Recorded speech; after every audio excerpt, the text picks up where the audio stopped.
उतरविहार लुंबिनी, तिथून हे काम आम्ही सुरू केलं. काही कारणामुळं आम्ही 2 वर्ष काम चिमूरमधूनच सुरू केलेलं होतं.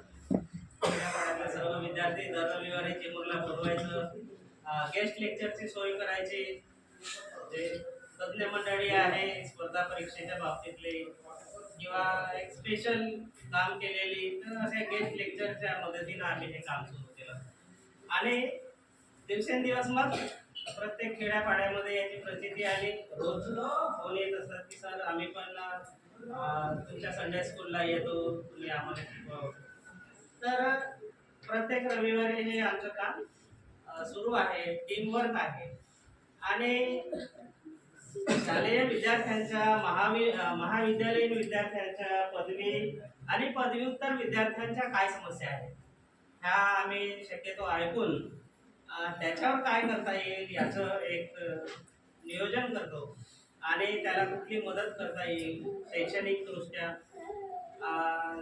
परीक्षाविषयक दृष्ट्या, अभ्यास कसे करावे, परीक्षा कशा पास व्हाव्या, नोकऱ्या कुठे कुठे संधी आहे, तो आर्ट फॅकल्टीचा असेल, कॉमर्स फॅकल्टीचा असेल, सायन्स फॅकल्टीचा असेल, कुठं कुठं आजच्या परिस्थितीमध्ये त्याला रोजगार मिळू शकेल आणि त्याचं एकंदर व्यक्तिमत्व कसं सुंदर होऊन तो विघातक प्रवृत्तीकडे न जाता एक चांगल्या माणुसकीच्या प्रवृत्तीनं एक सुंदर जीवन कसं जगू शकेल. हाच महापुरुषांचा विचार आहे, तथागत बुद्धांचा विचार आहे, तुकोजी महाराजांचा, बाबासाहेबांचा विचार आहे की माणसाने विघातक प्रवृत्तीचा नाश करून एक सृजनशील प्रवृत्ती कशी निर्माण करायची आणि सृजनशील प्रवृत्तीने आपण कसं जीवन जगायचं, कसं माणुसकीनं जीवन जगायचं, कसं प्रेमानं मैत्रीनं जीवन जगायचं.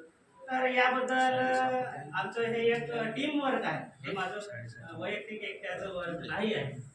तर हा टीमचा आज जो सन्मान केलेला आहे राष्ट्रसेवा दल आणि वामनराव स्मृती प्रतिष्ठानने, वामनराव पाटील स्मृती प्रतिष्ठान या संस्थेने हा जो सन्मान केलेला आहे याबद्दल मी धन्यवाद देतो.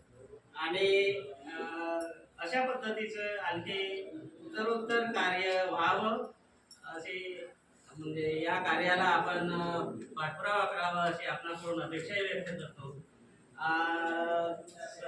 सन्माननीय डांगे सरांनी या संबंधी या सगळ्यांचं नियोजन केलं, त्याबद्दल त्यांचं मी खूप खूप धन्यवाद देतो. त्यांचं खूप अभिनंदन करतो की हा खूप चांगला कार्यक्रम त्यांनी अगदी कमी मोजक्या लोकांमध्ये त्यांनी आधीच ठरवलेलं होतं.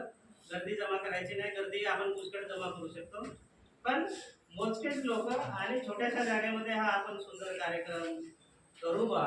तर त्यांची जी कल्पकता होती ती अतिशय चांगली कल्पना त्यांनी मांडली आणि हा कार्यक्रम घडवून आणला, त्याबद्दल त्यांना मी मनपूर्वक धन्यवाद देतो.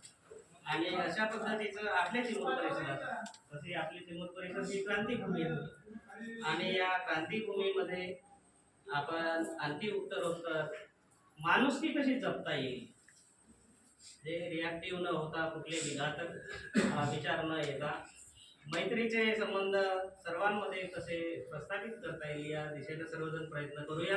आपणा सर्वांना धन्यवाद देतो आणि मी थांबतो.